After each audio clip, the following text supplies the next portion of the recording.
Assalamualaikum warahmatullahi wabarakatuh. Ma'asyiral muslimin rahimani wa rahimakumullah, usikum wa nafsiya bi taqwallahi faqad faza man ittaqa. Ibu-ibu, bapak-bapak, adik-adik para jamaah rahimakumullah. Jadi syahadat kita itu sudah kita bahas berkali-kali maknanya. Ada banyak keterangan berkaitan dengan kalimat syahadat itu. Besok kalau kita ini wafat juga yang ditanya tentang pelaksanaan kalimat syahadat itu. Sehingga ada kewajiban bagi kita sebagai orang yang beriman untuk satu, ma'rifatullah, mengetahui tentang Allah dan sikap-sikapnya terhadap Allah itu bagaimana. Yang kedua adalah ma'rifatu rasulihi sallallahu alaihi wasallam, mengerti tentang Nabi, kemudian sikap-sikap kita ini kepada Nabi itu bagaimana. Secara zahir kita ini tidak menangi Nabi, tapi kita mengaku sebagai umatnya Nabi dengan ungkapan kalimat wa asyhadu anna Muhammad Rasulullah. Dan yang ketiga adalah ma'rifatu dinihi, mengerti tentang agamanya. Makanya orang Islam itu tidak boleh membiarkan dirinya tidak tahu agamanya. Dari begitu makanya maka ada majelis taklim itu di masjid-masjid maupun di tempat-tempat yang lain itu menjadi semarak. Nah, pagi hari ini kita akan membahas satu lagi ucapan. Jadi orang yang bersyahadat itu ucapan itu ditoto, diatur menurut yang diterangkan oleh Nabi. Misalkan yang sudah dibahas itu ucapan manusia kepada Allah. Jadi orang itu berucap kepada Allah dengan ucapan assalamu alallah. Semoga keselamatan itu untuk Allah. Itu tidak boleh. Itu laisa bi ta'zimillah. Orang demikian itu tidak mengagungkan Allah. Allah itu sumber keselamatan. Maka setiap habis sholat doa kita itu Allahumma antas salam. Jangan menyampaikan salam kepada Allah. Karena pernah terjadi pada zaman Nabi itu setelah sholat subuh begini, kunna idza kunna ma'an nabi sallallahu alaihi wasallam qulna assalamu ala Allah min ibadihi, assalamu ala fulan wa fulan. Semoga keselamatan untuk Allah dan semoga keselamatan untuk seorang A, seorang B. Oleh Nabi enggak boleh. La taqulu assalamu ala Allah fa innallaha huwassalam. Jangan mengucapkan salam untuk Allah. Allah itu sumber keselamatan. Nah, begitu ya. Nah, yang kedua sudah pernah dibahas. Orang kalau mau istighfar, memohon kepada Allah agar dosanya itu diampuni sebanyak, seberat, segede apa saja. Itu jangan menggunakan lafal begini. Allahumma firli in syi'ta, Allahumma arhamni in syi'ta. Ya, masyarakat kita mungkin tidak ada, tapi di hadis itu ada. Makanya diantisipasi supaya tidak ngomong begitu, atau dengan bahasa yang beda. Apa maknanya? Ya Allah, ampuni aku ini jika engkau menghendaki, berikan rahmat jika engkau menghendaki. Ampunilah itu betul, berikan rahmat itu benar. Tapi ya, jika engkau menghendaki itu loh. Nah, berarti apa? Satu, orang itu tidak butuh dengan bahasa begitu itu tadi. Kalau butuh itu serius mintanya kepada Allah. Termasuk kita ini sekarang berkumpul di sini ini kan serius juga minta sama Allah itu. Kalau enggak serius itu ya pulang aja. Nyeruput apa? Kopi ya. Itu keseriusan kita itu. Yang kedua, orang itu merasa dosanya besar. Nah, kalau dosanya besar itu nanti ada dikiranya Allah itu repot. Nah, begitu. Ya. Dan yang ketiga, kalau dengan ucapan begitu berarti anggapannya ada zat lain yang lebih mampu dari siapa? Dari Allah. Nah, itu yang tidak boleh. Lalu gimana, Pak? Ya harus serius. Liya'zimal mas'alah. Supaya betul-betul menaruh harapan besar kepada Allah bahwa Allah itu mengampuni. Maka orang Islam panjenengan dan saya itu tidak usah khawatir. Sebanyak-banyak naudzubillah min dzalik, ya, seberat-berat dosanya, kapanpun dilakukan orang itu, ketika dia masih hidup lalu istighfar, taubatan nasuha, semua dosa itu dihapus oleh Allah Subhanahu wa taala. Lalu memperbaiki kekuatan dan kualitas iman tauhidnya. Nah, kemudian orang itu ketika dipundhut oleh Allah kapan saja, orang itu tidak boleh khawatir kalau akidah tauhidnya baik, masuk surga. Nah, itu yang kita idam-idamkan itu di situ, ya. Sekarang bahas agak beda. Ucapan juga itu maksudnya. Ucapan siapa kepada siapa? Nah, saya beri ilustrasi dulu. Ini ada juragan. Misalkan begitu ya, tidak tahu bahasanya apa saja, pokoknya juragan. Lalu ini ada orang yang membantu juragan itu tadi. Tidak tahu urusan kantor, urusan rumah tangga, urusan desa, urusan apa saja. Antara bosnya sama pembantunya tadi. Nah, ini ada orang lain. Orang lain ini ngomong sama yang bantu tadi, Mas, Mbak. Nah, itu loh kalau pakai bahasa saya dulu, baru nanti pakai bahasa hadis. Ini orang lain ngomong sama yang bantu tadi, Mas, Mbak, siapkan itu makanan untuk. Nah, kalau terjemahnya Gusti Pangeranmu. Nah, itu ada di hadis, tidak boleh. Kalau Gusti Pangeranmu ini konotasinya ini Allah, gitu loh. Loh, saya tidak bermaksud begitu. Ya, walaupun tidak bermaksud begitu, tapi ucapan begitu itu mengindikasikan seolah-olah kedudukan bosmu itu tadi, juraganmu tadi, sampean menyebut itu seolah-olah sama dengan menyebut miliknya siapa? Allah. Tauhid itu gitu, Pak. Jadi yang sudah miliknya Allah, ya, penyebutan baik itu di Quran maupun di hadis, jangan disamakan dengan penyebutan untuk siapa? Manusia. Nah, kemarin kan sudah dibahas itu. Oh, kalau begitu yang menghapus dosa ini Allah. Iya, bukan Nabi Muhammad. Saya sudah berikan itu nasyidnya itu ya, qasidahnya itu yang diucapkan orang itu. Seolah-olah meyakini bahwa, ya bukan seolah-olah, meyakini itu yang menghapus dosa itu siapa?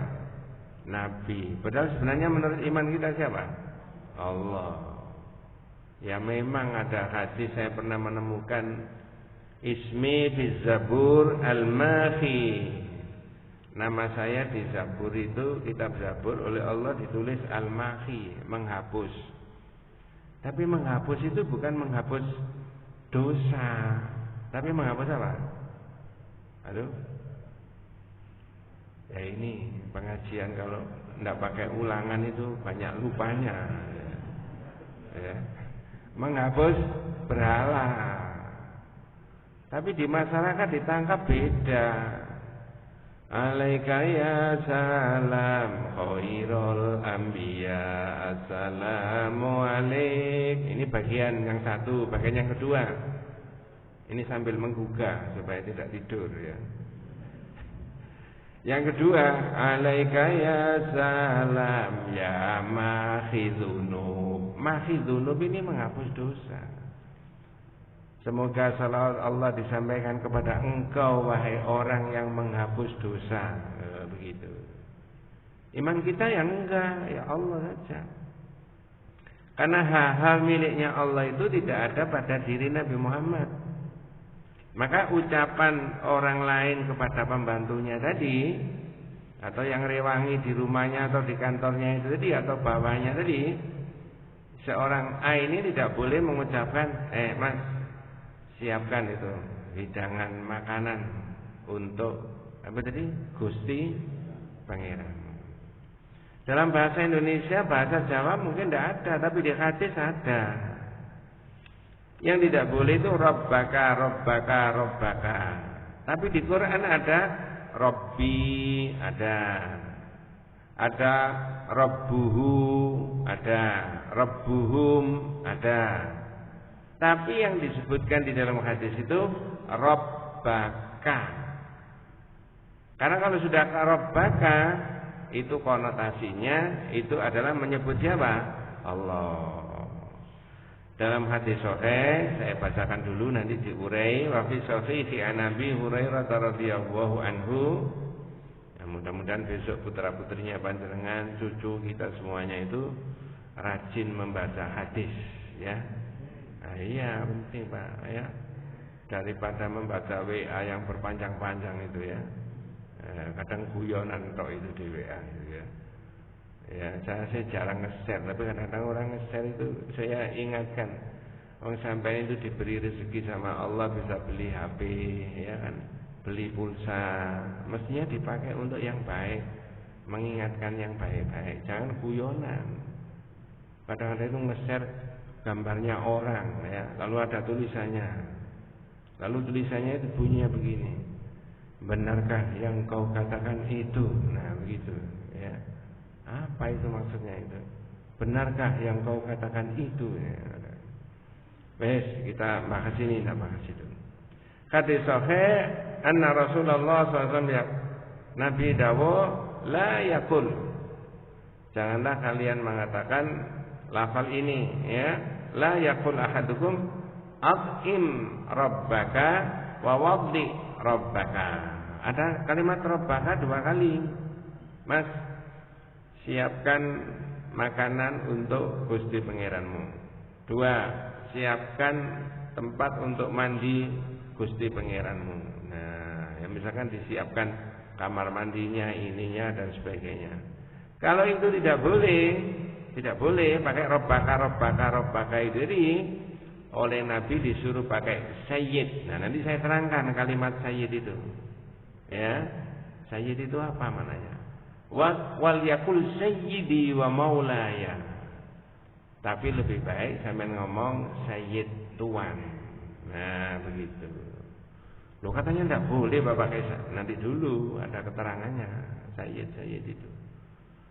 Nah orang ngaji begini ini bukan mengolok-olok orang yang di luar pengajian, enggak. Memberitahu saja kepada yang ikut ngaji, ya. Ini penjelasannya begini, kalimat sayyid itu, kalimat robbaka tadi. Boleh pakai sayyid, tapi robbaka yang tidak boleh kalau diucapkan seorang bawahan kepada atasan. Tapi ini konteksnya bahasa Arab, bukan robbahu, robbahum dan sebagainya. Res. Apa maknanya? Kok tidak boleh itu ngapain? 1, alasannya dalam kitab itu yuhinu maknan fasidan bin nisbati li kalimati rabb li'anna rabb min asma'illah. Kalimat rabbaka itu konotasinya menimbulkan pemahaman makna yang rusak. Menggunakan kalimat rabbaka untuk menyebut orang itu bisa menimbulkan pemahaman yang rusak. Karena apa? Rabbaka itu tadi yang saya katakan, konotasinya ini sama dengan menyebut siapa? Allah. Jadi tauhid itu yaitu tadi bolak-balik, sederhana sebenarnya. Hal-hal miliknya Allah, sebutan-sebutan miliknya Allah, jangan ditarik-tarik diberikan kepada manusia. Coba saya ingatkan yang sudah pernah dipelajari. Ar-Rahman itu nama siapa? Alhamdulillahi Rabbil Alamin. Terus ya, Ar-Rahmanir Rahim. Rahman Rahim itu Allah. Oh, kalau Rahman itu namanya Allah, lalu saya kepingin supaya anak saya itu mendapat kasih sayang dari Allah, gimana? Ya jangan diberi Rahman saja, Mas. Diberi apa? Abdurrahman. Jangan Rahman saja. Depannya diberi apa? Abdurrahman. Kalau ditanya orang, ini putranya namanya siapa? Abdurrahman. Nah, orang-orang kok manggil Rahman? Oh, itu manggilnya yang salah. Saya memberi nama sudah betul Abdurrahman. Tapi orang-orang manggil Rahman, Rahman. Ya, Rahman itu Allah. Benar Pak ya? Halo? Kalau jenengan manggilnya gimana? Abdur? Ya mesti aja bang, barusan diingatkan ya. Ya, itu loh. Nah, iya. Nggak tahu kalau sudah besok-besok mungkin ya lupa itu. Man Rahman kan begitu kan? Iya. Loh, ini ditoto Pak hadis, masya Allah, jenengan itu diatur menurut syahadat itu tadi, ya. Maknanya sampai di situ. Makanya saya sering kali ngomong, mohon maaf kalau syahadat itu cuma dilafalkan toh, itu enggak ngefek, enggak ketemu begini-begini itu. La ilaha illallah, la ilaha illallah, itu boleh. Tapi kalau sepanjang hidupnya cuma begitu, enggak ketemu ini gini-gini ini. Gitu loh Pak. Wes, balik ke sini. Jenengan enggak ke susu goes toh? Enggak toh? Loh enggak, kalau enggak ya saya juga tenang gitu loh maksud saya. Ya. Tenang aja Pak. Udah diniati thalabul ilmi kok ya kan? Iya. Jadi yuhinu maknan fasidan binismati kalimati rabb, menimbulkan makna yang rusak menggunakan kalimat rabbaka tadi, karena rabbaka itu miliknya siapa? Allah. Satu. Yang kedua, annahu yashurul abdu wal amatu bidzulli. Ya. Dari sisi arti bisa memberikan kesan penghinaan kepada orang yang disebut jadi. Jadi kalau ada rabbaka yang dirobkan, yang dianggap sebagai miliknya Allah tadi, berarti ada yang dihina, yang di bawah tadi lebih hina daripada yang di atas. Coba saya cek, kira-kira antara juragan sama pembantunya itu masuk surganya lebih dahulu mana coba? Kok iso? Ya belum tentu, ya kan Pak ya? Tapi saya pernah mengingatkan murid, ini menyimpang sedikit, pernah mengingatkan murid saya begini. Tapi ada hubungannya juga itu. Mas, andai kata di rumah itu ada yang membantu orang tuamu, bapakmu, ibumu, kamu tidak boleh semena-mena, orang itu sama saja. Hanya status sosialnya yang beda. Bapakmu kerja di luar, orang itu kerja di rumahmu. Sama sebenarnya. Ya karena kamu repot, lalu ada yang bantu. Tidak boleh semena-mena. Boleh jadi justru pembantunya yang masuk surga terlebih dahulu daripada bapak ibu masih dipersoalkan bapak ibu. Kok bisa Pak? Ya bisa juga. Karena bapak ibu masih nyaman, enak tidur saja, habis nggak apa-apa, ada yang buatkan kopi aja, tidur aja dulu. Ya pembantu nggak ada, bangunnya siangan itu nggak ada, mesti pagi ke masjid dulu, ini dulu, siap-siap dulu, baru bapak ibu bangun. Kalau itu berterus-terusan sepanjang hidupnya kan bisa beda penilaiannya dari Allah itu. Nah, orang itu yang mulia itu karena apanya? Takwa, bukan status apa? Sosialnya tadi. Enggak, sama saja. Ya makanya saya bolak-balik juga istighfar, ya, beristiazah kepada Allah, ya. Karena saya mewakili panjenengan suruh membacakan isinya kitab ini, ya saya bacakan gitu loh. Jadi tidak boleh kalau pakai kalimat rabbaka tadi itu bisa ada perasaan penghinaan dari yang atas kepada yang apa? Bawah. Itu alasannya yang kedua. Alasan yang ketiga, itu bisa menimbulkan apa? Kalau ada Rabb berarti ada marbub. Kalau ada yang dirobkan rabbaka tadi, yang disembah, berarti ada yang apa? Menyembah. Lah kalau kita ini kepada Allah, kalau Allah itu yang diibadahi, yang disembah, betul, berarti ada yang menyembah, yang beribadah. Siapa? Ya kita ini. Maka dalam bab yang berbeda, karakteristiknya orang ibadah itu dua Pak. Berapa Pak? Dua. Apa dan apa? Satu, tadzallul. Orang itu merendahkan diri serendah-rendahnya. Kalau orang itu merendahkan diri serendah-rendahnya di hadapan Allah, benar enggak? Halo? Ya benar. Saya hina ini ya Allah, saya ini tidak punya apa-apa kalau tidak Engkau berikan ya Allah, saya tidak punya kekuatan kalau tidak Engkau berikan, saya tidak punya rezeki kalau tidak Engkau. Terus merendahkan diri. Di balik merendahkan diri kepada Allah itu ada ta'zim, mengagungkan Allah. Nah, begitu. Karakteristiknya orang ibadah itu dua tadi. Merendahkan diri kepada Allah serendah-rendahnya, namanya tadzallul, kemudian ta'zim, mengagungkan diri kepada Allah. Nah, begitu. Yang tidak boleh tadi adalah pakai kalimat Rabbaka. Kalau Rabbi Pak Ustaz, di Quran Rabbi itu maknanya tidak semuanya maknanya Allah. Ada kadang Rabbi itu maknanya bisa beda. Ini kalau kita tidak terbiasa juga tidak tahu.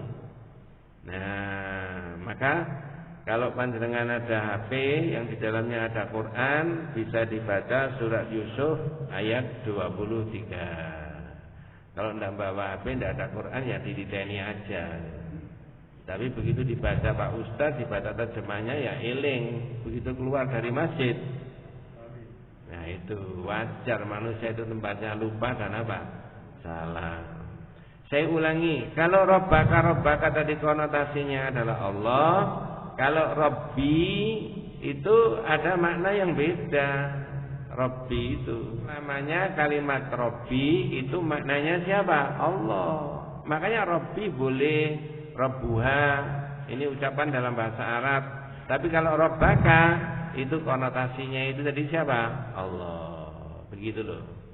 Kalau Rabbul Alamin, Rabbul Alamin itu konotasinya manusia apa mutlak Allah? Ya mutlak Allah, wong yang menguasai seluruh alam ya. Bukan manusia. Nah, makanya Al-Fatihah itu dibaca berkali-kali ya. Jangan baca Al-Fatihah sehari semalam itu berapa kali Bu? Nah kalau 17 sampai sholat wajib tok lah ya. Dan tidak ada orang yang sholat wajib tok itu Pak ya. Paling tidak itu bisa sampai mencapai di atas 30 kali. Betul Pak ya? Ini ya. Coba saya cek. Apa betul Al-Fatihah itu merupakan induk daripada Al-Quran? Jawabannya? Ya. Lalu induk daripada Al-Fatihah itu apa? Yang mana? Apakah Alhamdulillahi Rabbil Alamin itu? Ataukah Ar-Rahmanir Rahim? Ataukah Iyyaka na'budu wa iyyaka nasta'in? Yang mana? Yaitu bukan Maliki Yaumiddin. Besok itu ada judul membahas Iyyaka na'budu wa iyyaka nasta'in. Tapi masih lama. Kira-kira 2024 mungkin ya sampai di situ. Ya. Kita lanjut. Jadi saya kembali lagi, Rabbaka tadi konotasinya Allah, bolak-balik saya ulangi lagi. Kalau Rabbi bisa maknanya beda. Rabbul Alamin sudah jelas Allah. Nah ini saya aturi panjenengan, ada kalimat Rabbi yang maknanya bukan semata-mata siapa? Allah. Begitu. Nyuwun tolong dibaca terjemahnya. Surat 12 ayat 23. Semoga tidak salah menyebutnya. Perempuan yang dia dalam Yusuf tinggal di rumahnya menggodanya. Ya, saya ulangi dulu. Perempuan yang ada di rumahnya itu menggoda Yusuf. Yusuf siapa? Yusuf Pendaeng nah? Bukan. Ya, Nabi Yusuf. Wes panjang ceritanya, enggak cerita itu ya. Mulai kecil diopeni di istana itu. Nah itu kebetulan istrinya yang punya istana tadi, raja tadi. Begitu tahu Nabi Yusuf ganteng, bagus ya, menarik, ya, sudah diopeni di situ lalu tertarik. Nah, ini dikisahkan di Quran itu. Ya. Dan perempuan yang Yusuf berada di rumah itu menggoda Yusuf. Lanjut, Pak. Dia menutup rapat semua pintu. Iya, wa ghallaqatil abwab, semua pintu-pintu ditutup. Ngapain Pak kok ditutup? Ya itu tadi, supaya Yusuf tidak kemana? Tidak keluar. Supaya nggak ada orang lain yang tahu. Waktu itu nggak ada CCTV itu ya. Itu. Ketika pintu-pintu sudah ditutup, ya, lalu ngomong apa perempuan itu? Lalu berkata, marilah mendekat kepada ya. Naudzubillah min dzalik, nggak ada orang sama sekali. Cuma berdua tok. Nabi Yusuf sudah menginjak dewasa. Perempuan ini juga masih muda, cantik, punya kedudukan, kaya, menggoda Nabi Yusuf. Apa kata-katanya? Qalat hai talak. Hai talak. Mas, mari. Nah, itu loh. Itu kira-kira kalau sampean yang digitukan gimana, Pak? Kira-kira saja kok ya.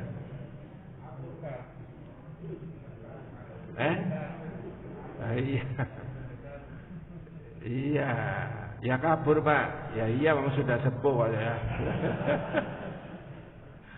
Masya Allah, mudah-mudahan putra-putrinya panjenengan, anak cucu kita saya itu akhlaknya dalam bidang itu seperti Nabi Yusuf Pak ya.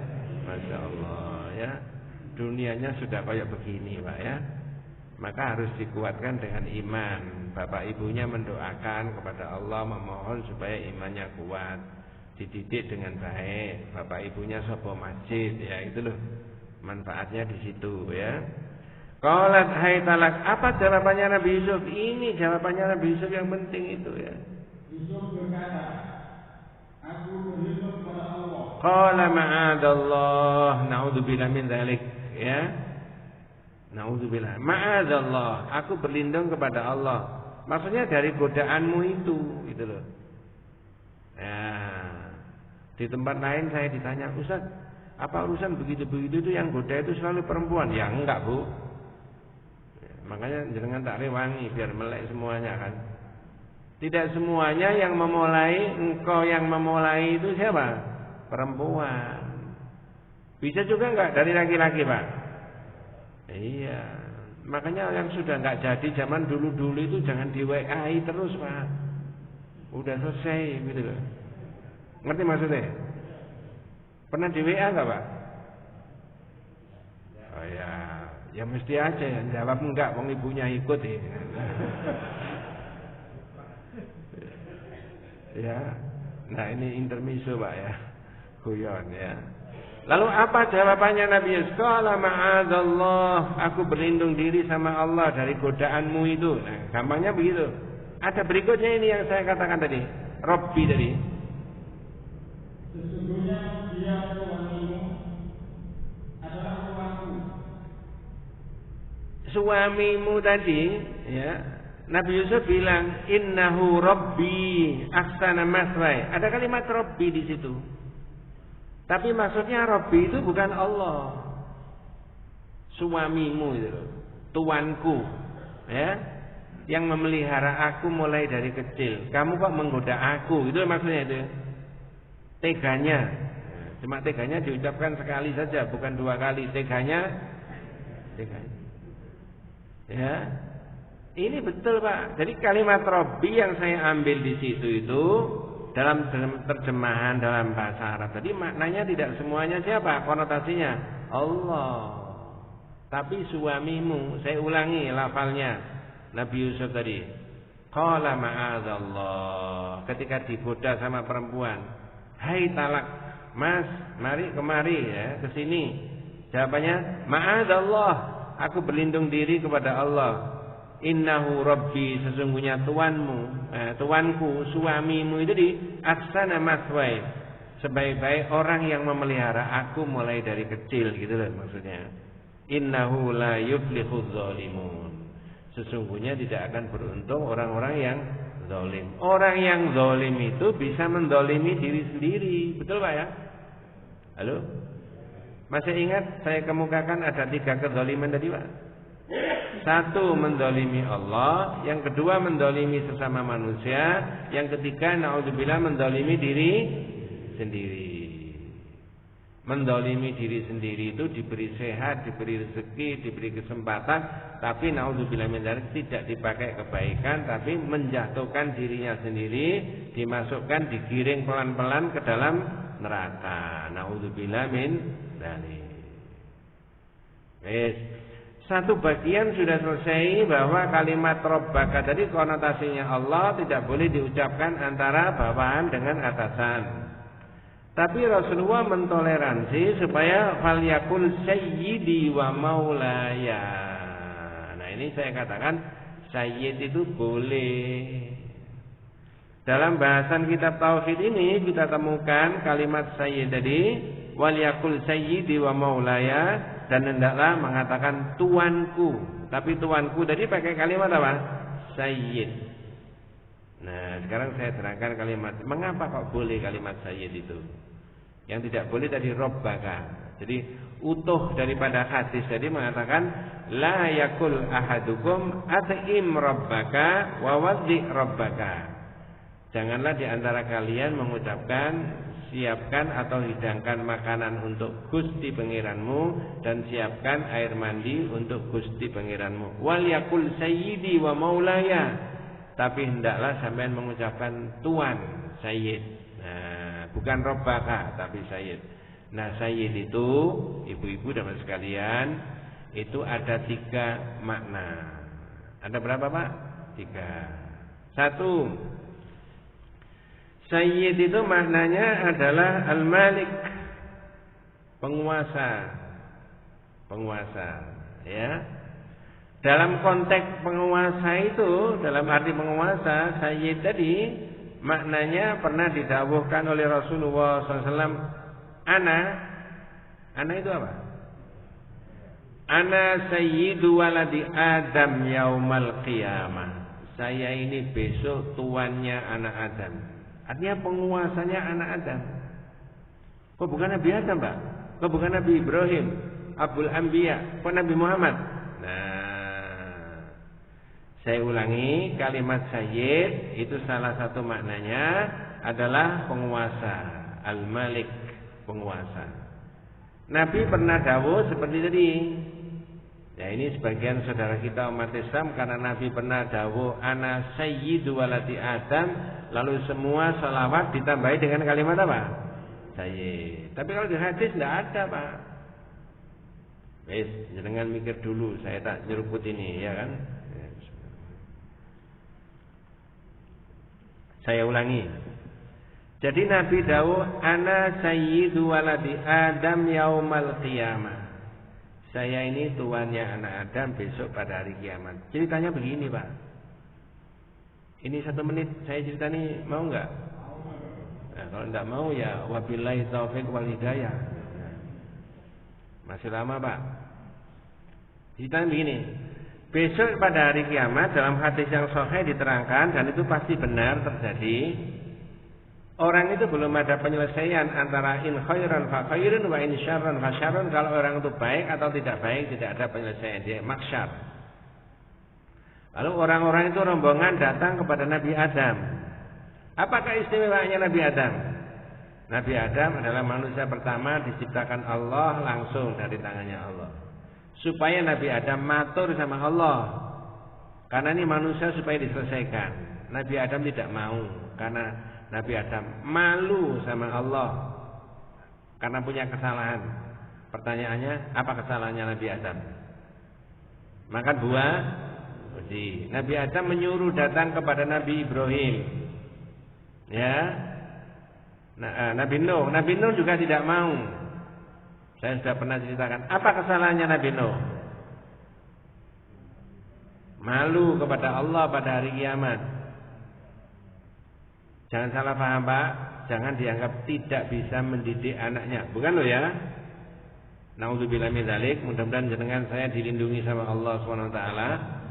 Anaknya ditenggelamkan sama Allah. Naudzubillah min dzalik. Sudah kafir, ditenggelamkan. Mohon maaf, masih diakui sebagai anak. Ini yang nggak boleh. Masya Allah. Secara biologis iya, tapi secara iman enggak. Maka Nabi Nuh mengatakan, ya, innahu min ahli, ya Allah itu keluarga saya. Kata Allah, la, innahu laisa min ahlik, itu bukan keluargamu. Innahu amalun ghairu soleh, amalnya tidak soleh. Jadi kalau di dunia orang punya kakak, anaknya semuanya itu muslim, keluarga semuanya baik dunia maupun akhirat. Naudzubillah min dzalik. Ada yang keluar dari Islam dalam konteks dunia masih keluarga, tapi dalam konteks iman di akhirat bukan keluarga. Loh, makanya pentingnya menjaga iman, melestarikan antara orang tua dengan anak cucunya itu di situ. Wes, Nabi Nuh tidak mau. Suruh datang Nabi Ibrahim. Nabi Ibrahim tidak mau. Apa kesalahannya Nabi Ibrahim, Pak? Nuduhi berhala, ya toh? Terus palunya ditaruh di mana? Dibuang untuk menghilangkan jejak atau gimana? Atau ditaruh di mana? Berhala yang paling? Pada waktu rajanya itu menyembah ditanya, "Man fa'ala hadza bi alihatina ya Ibrahim?" Siapa ini yang menghancurkan semuanya? Nabi Ibrahim nuding yang paling apa? Besar. Bar fa'alahum kabiruhum hadza fas'aluhum in kanu yantiqun. Ini mungkin Pak yang paling besar ini. Goro enggak? Goro sekali saja itu besok di akhirat malu sama Allah. Lah kalau goro berkali-kali? Iya, loh ini serius Pak. Nabi Nuh tidak mau, Nabi Ibrahim tidak mau, menyuruh Nabi Musa. Nabi Musa juga tidak mau. Karena sekali tempo sengaja atau tidak sengaja bantu orang Bani Israel tukaran sama orang Kipti, orang Kipti ditunjuk sama siapa? Nabi Musa. Mati enggak? Mati. Suruh datang sama Nabi Isa. Nabi Isa tidak mau karena menghormati Nabi Muhammad. Disitulah Nabi Muhammad mengatakan, ana sayyidu waladi Adam yaumal qiyamah. Saya adalah sayyidnya anak Adam besok pada hari kiamat. Deretan para nabi yang saya sebutkan tadi tidak mau, semuanya mengatakan innallaha qad ghadaba al-yawma ghadban syadidan lam yaghdab mithlahu wala ba'dahu. Allah itu marah hari ini, tidak pernah marah kepada aku sebelumnya. Jadi dimarahi Allah para nabi, malu dengan sendirinya karena punya kesalahan. Dalam kaitannya dengan apa itu? Syafaat. Makanya Nabi tadi dawuh, ana sayyidu waladi Adam. Saya adalah sayyidnya anak Adam. Jadi kemudian Nabi Muhammad matur sama Allah, lalu diantarkan malaikat Jibril besok pada hari akhirat. Karena ini keimanan, pendekatannya bukan pakai akal, bukan pakai ilmu. Nabi Muhammad diperintah, ya Muhammad irfa ra'saka, angkat kepalamu. Wa qul yusma, kamu ngomong, omonganmu didengar. Wasal tuto, minta, permintaanmu akan diberi. Wasfa tu syafa, mintalah supaya kamu diizini memberi apa? Syafaat. Mudah-mudahan kita semuanya besok mendapat syafaatnya Rasulullah sallallahu alaihi wasallam. Dalam kitab itu bab 17. Makanya nanti kalau sudah khatam kitabnya ini, opsinya itu ada 3 ngajinya. 1, balik kitab ini lagi. 2, ganti kitab yang lain lagi. Lah ganti kitab yang lain lagi ini butuh 4 tahun, 5 tahun Pak khatamnya. Ya.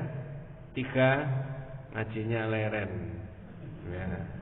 Pilih yang mana? Wes nanti aja. Ini masih ada 1 tahun lagi menghatamkan kitab ini sampai 2022 ini mudah-mudahan ya. Jadi sayyid itu maknanya itu jadi penguasa. 1 ya. 2, sayyid itu maknanya suami. Kan aneh itu. Sayyid kok bisa maknanya suami? Makanya kata Rasulullah tadi jangan mengatakan Rabbaka tapi katakan saja sayyid. Ya. Dari mana kita bisa tahu ada kalimat sayyid itu maknanya suami? Tetap kita membuka di surat 12 tadi, surat Yusuf tadi ya. Sekarang ayatnya agak beda. Surat Yusuf kita bisa baca di ayat yang ke-25. Di situ ada kalimat sayyid tapi maknanya suami. Makanya Rasulullah membolehkan karena sayyid itu maknanya macam-macam. Ya. Nah, surat Yusuf ayat 25. Ada kalimat sayyid tapi maknanya suami. Orang enggak ngerti dikiranya sayyid itu maknanya orang yang dituakan. Itu memang iya. Tapi sudah ketemu satu tadi maknanya penguasa. Maksudnya Nabi Muhammad besok pada hari akhirat. Yang kedua ketemu maknanya apa? Suami. Ada terjemahnya Pak? Monggo. Keduanya berlomba itu dan perempuan itu menarik bajunya itu dari belakang hingga koyak. Ini masih ceritanya siapa tadi Pak? Nabi Yusuf sama siapa? Perempuan tadi loh Bu. Ya, ini agak beda ceritanya. Wastabaqal baba wa qaddat qamisahu min duburin, ya. Lalu kedua-duanya ini menuju ke pintu, tapi niatnya beda-beda. Nabi Yusuf niatnya kabur keluar dari situ, tapi perempuan itu niatnya apa? Kunci semuanya supaya enggak keluar. Eman gitu loh kira-kira ya. Wastabaqal baba wa qaddat qamisahu min duburin. Ternyata posisinya Nabi Yusuf ini di depan, perempuan itu di mana? Di belakang. Terus yang kepegang sama perempuan apanya? Bajunya. Ditarik kan sama perempuan? Sampai? Oh iya. Mengapa kok begitu Pak? Sampai robek. Kemungkinannya dua. Satu, nariknya terlalu kuat. Kemungkinan yang kedua, bajunya Nabi Yusuf sudah memet. Ya loh. Masa Nabi itu gamisnya sampai memet itu ya. Ya lepas daripada itu fa'al faya. Nah itu ada kalimat fa'al faya sayyidah. Begitu dia buka pintu kedua-duanya tadi, di depannya ketemu suaminya. Bahasa Jawanya apa? Kepergok. Ya. Kamu ketahuan, kan begitu kan? Jangan diteruskan Bu. Cuma kamu ketahuan saja, ya. Jadi kedua-duanya menuju pintu, begitu buka pintu ditarik dari belakang sampai robek dari buka pintu ketemu suaminya. Lah suami itu dalam bahasa Quran memakai kalimat apa? Sayyid. Loh, gitu loh Pak. Ini ucapan ditoto. Maka Rasulullah tadi membolehkan kalau sayyid. Wastabaqal baba wa qaddat qamisahu min dubrin fa'al faya sayyidaha ladal bab. Begitu buka pintu ketemu suaminya di depan pintu tadi, apa ucapannya perempuan ini tadi? Nah. Ya, perempuan itu berkata. Apa kata-katanya perempuan? Apakah balasan terhadap orang yang dimaksud buruk terhadap suami istrimu selain dipenjarakan atau dihukum dengan siksa yang pedih? Kalau pakai bahasa lain, begitu buka pintu, ada suaminya di depan pintu, yang dituding Nabi Yusuf. Qalat, perempuan tadi berkata, ma jazaa'u man arada bi ahlika su'an illa ayyusjana aw 'adzabun alim. Mas, orang yang ingin berbuat serong dengan keluargamu ini diapakan enaknya? Disiksa atau dipenjara? Ini bohong enggak tadi Pak? Padahal yang bermaksud menutup pintu termasuk perempuan kan? Yang narik bajunya Nabi Yusuf tadi siapa? Yang perempuan kan? Yang bilang gitu tadi siapa? Perempuan. Jangan dilanjut. Dasar perempuan. Istri kita juga perempuan, ibu kita juga perempuan. Dan di dalam Islam perempuan sangat diapakan? Dimuliakan. Ya. Nah itu. Tapi ujung-ujungnya fitnah enggak Nabi Yusuf ini di penjara? Fitnah apa fakta? Fitnah di penjara. Tapi kita tidak cerita di penjaranya, yang kita ambil kalimat sayyid. Ternyata sayyid itu maknanya salah satunya adalah siapa? Suami. Yang satu tadi maknanya yang pertama penguasa. Tapi penguasa pada hari kiamat dalam arti orang itu diberi kesempatan untuk memberi syafaat. Dalam hal ini siapa? Nabi Muhammad sallallahu alaihi wasallam. Yang ketiga maknanya asyariful muta', orang yang sangat dimuliakan di situ. Ya, di kampung, di perumahan, di komunitas tertentu ada seorang bapak yang sudah ya sangat berpengaruh, alim, ahli ibadah, boleh disebut apa? Sayyid. Nah, begitu. Cuman, nah ini yang saya perlu jelaskan. Kalau jenengan mengikuti yang di hadis tentang bacaan sholawat, tidak ada sholawat Nabi itu yang pakai kalimat apa? Sayyid. Lah saya menganjurkan baca saja yang menurut hadis. Ya. Nah, dari 3 keterangan tadi termasuk dawuhnya Nabi, ana sayyidu waladi Adam, Nabi itu dawuh saya ini sayyidnya anak Adam. Lalu sebagian saudara kita umat Islam kalimat sayyid ini ditarik dimasukkan di dalam apa? Sholawat Nabi. Kalau saya memahami tidak begitu. Saya beri contoh. Saya tak baca ayat Pak ya. Ini ayat merintah apa? Jenengan pasti bisa. Ya, cuma pengajian ya harus dibaca. Ya ayyuhalladzina amanu kutiba alaikumus siyamu kama kutiba alal ladzina min qablikum la'allakum tattaqun. Perintah apa? Puasa. Caranya puasa, batalnya puasa, syarat rukunnya puasa, ikut siapa? Nabi. Diterangkan nggak sama Nabi? Diterangkan. 1. Tadi kok sudah ada alarm, Pak? Itu maksudnya disuruh berhenti tak? Enggak disuruh berhenti apa disuruh nambahi beberapa menit? Nambahi, ya sudah. Yang kedua, ayatnya wa atimul hajja wal umrata lillah. Perintah apa itu? Haji dan caranya haji, doanya haji, diterangkan enggak sama Nabi? Boleh ditambahi? Halo? Yang sudah haji dan umrah mudah-mudahan diterima sama Allah SWT. Yang belum mudah-mudahan dimudahkan Allah. Lempar jamarat, kerikilnya berapa? 7. Saya tadi bawa 9 ya. Dilempar berapa Pak? Tetap berapa? Sisanya? Buang. Bawa pulang. Ya. Boleh nggak ditambahin 1? Nggak boleh. Gini aja loh apa? Ya nggak ada risiko di dunia. Tapi kalau saya mengikuti dari Nabi, ya lempar jamarotnya, kerikilnya pakai berapa? 7. Salawat juga begitu. Ya. Ya ayyuhalladzina amanu sallu alaihi wa sallimu taslima. Itu suruh baca apa? Para sahabat sama tanya sama Nabi, "Ya Rasulullah, amarana Allah an nusalli alaihi, fa kaifa nusalli alaihi?" Nabi, kita kan diperintah baca salawat. Bagaimana baca salawat? Lalu Nabi memberi contoh. Qulu, katakan, banyak variasi Pak.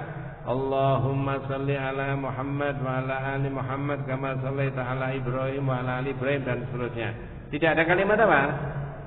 Kalau hadis asli, apa tadi Pak? Asli tidak ada kalimat apa? Sayyidina. Maka sebagian umat Islam tidak mau nambahi, wong itu dari Nabi kok. Ya dihormati. Tapi kalau ada orang baca salawat begini, ini orang apa? Allahumma salli ala Muhammad wa ala ali Muhammad kama sallaita ala Ibrahim wa ali Ibrahim. Tidak ada kalimat sayyidina. Orang apa ini, Pak? Halo? Orang yang baca salawat menurut hadis. Lisan saya tidak boleh menohok orang lain, tapi saya harus menerangkan sesuatu yang saya ketahui benar. Betul Pak ya? Betul. Kalau mau mengikuti hadis, baca saja lafal teks persis hadisnya Nabi. Kalau sholat diperagakan, kalau haji diperagakan, Kalau wudu diperagakan caranya mengajari. Tapi kalau salawat Nabi dilafalkan. Jangan pakai akal. Kalau pakai akal bisa begini. Loh, Nabi kan tidak mungkin mensayyidkan dirinya sendiri. Ngerti maksudnya? Halo? Kalau pakai akal loh ya. Maka kita lah. Nah begitu. Itu kalau pakai akal. Kalau pakai hadis, ya sudah saya baca apa adanya di dalam apa? Hadis. Itu bedanya. Contoh yang lain. Kalau pakai akal. Kalau pakai akal, orang Indonesia, budaya Nusantara, kalau menunjuk, apakah pakai jari telunjuk? Apakah pakai ini, jempol? Pakai akal ya. Tapi at-tahiyatulillah boleh nggak diganti dengan begini? Sama masjid at-tahiyatulillah. Loh kok begitu Pak? Oh ini Nusantara ini. Boleh Pak? Nggak boleh. Di situ loh maksudnya. Saya rasa sampai di situ. Nanti kita lanjutkan, masih ada banyak bahasan sampai 67. Ini masih bab yang ke-54, 55, 56, 57 masih. Kira-kira 1 tahun ini baru khatam kitabnya 2022. Karena ngajinya itu meneruskan zaman dulu ya. Itu bab 1, 2, 3 itu pernah saya terangkan sampai bab berapa dulu itu ya, bab 15. Lalu dihidupkan lagi pengajiannya ini. Mudah-mudahan panjenengan dan keluarga saya, kita semuanya senantiasa diberikan rahmat barokah hidayah Allah Subhanahu wa taala. Hadanallahu wa iyyakum ajmain. Kita tutup dengan doa kafaratul majlis. Subhanakallahumma wa bihamdika asyhadu an la ilaha illa anta astaghfiruka wa atubu ilaik. Assalamualaikum warahmatullahi wabarakatuh.